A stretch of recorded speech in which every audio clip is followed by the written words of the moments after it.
वृंदावन की आदर्श भूमि जहाँ श्री कृष्ण ने जन्म लिया, उसी भूमि पर श्री कृष्ण द्वारा रची गई मोहक और रासलीला से भरी उनकी गोपियों की कहानियों में आपका स्वागत करते हैं। ऐसा क्या था श्री कृष्ण की बांसुरी में कि वृंदावन की सभी गोपियाँ, चाहे वो शादीशुदा हों चाहे कुंवारी, पर कृष्ण के प्यार में सभी अंधी हो गई थी। इस कहानी में हम उन्हीं गोपियों की कहानियों के बारे में बात करेंगे। हमारी कहानी शुरू होती है वृंदावन की एक खुशहाल और शांत सुबह में। सर्दियों का आगमन हो रहा था, हवाएं ताजगी से भरी हुई थी और गांव इस ताजी भरी हवा में सूरज के आगमन के साथ जुगनों की तरह झूम उठा था। इसी खुशहाल सुबह में श्री कृष्ण भी कदम के वृक्ष के नीचे बैठकर अपनी बांसुरी बजा रहे थे। श्री कृष्ण अभी अपनी बाल्यावस्था से युवावस्था में प्रवेश कर रहे थे। उनका तेज अपने चरम पर था। वह अपने बालों में मोर पंख लगाते थे, जो उनका सीधा श्री भगवान श्री विष्णु से संबंध का प्रतीक था।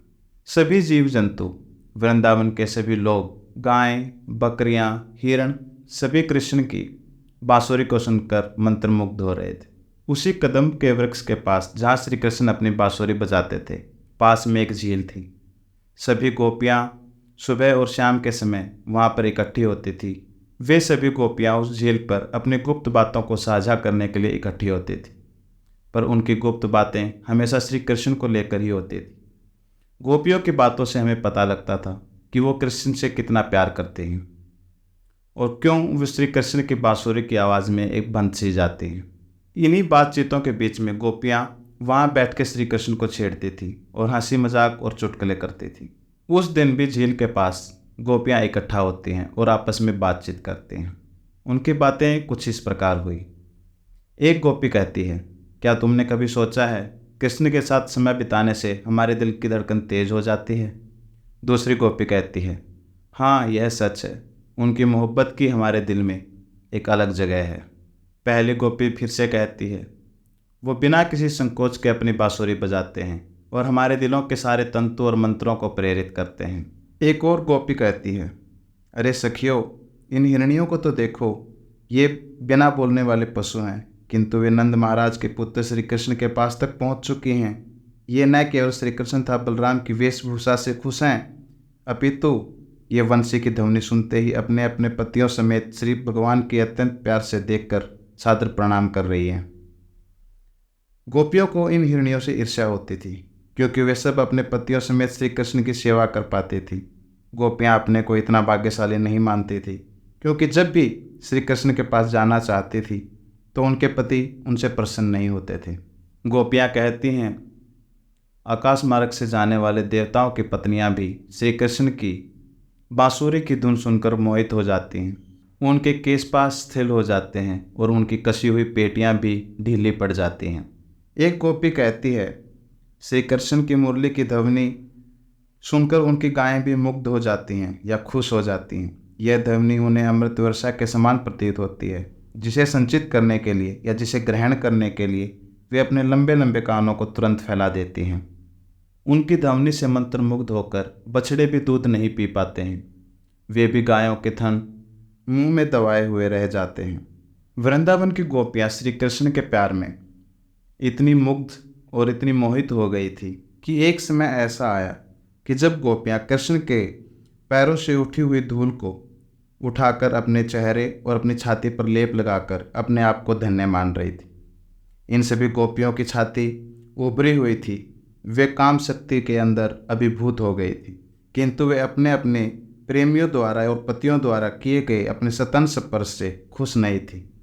जब वे जंगल के मध्य पहुंची तो उन्होंने देखा कि श्री कृष्ण के चलते समय उनके पैरों से गिरे कुमकुम चूर्ण से वृंदावन की कुछ लताएं और पत्ते लाल हो गए थे।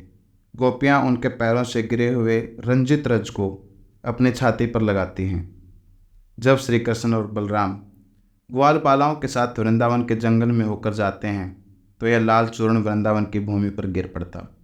जब कामुक गोपियाँ श्री कृष्ण को बंसी बजाते हुए देखती और भूमि पर पड़े उनके कुंकुम को देखती तो वे तुरंत उसे उठाकर अपने मुंह और छाती पर लगा लेती। इस प्रकार जो किशोरियाँ अपने प्रेमियों द्वारा सतन स्पर्श किए जाने से संतुष्ट नहीं होती थी, वे सिर्फ श्री कृष्ण के पैरों की धूल से संतुष्ट हो जाती थी।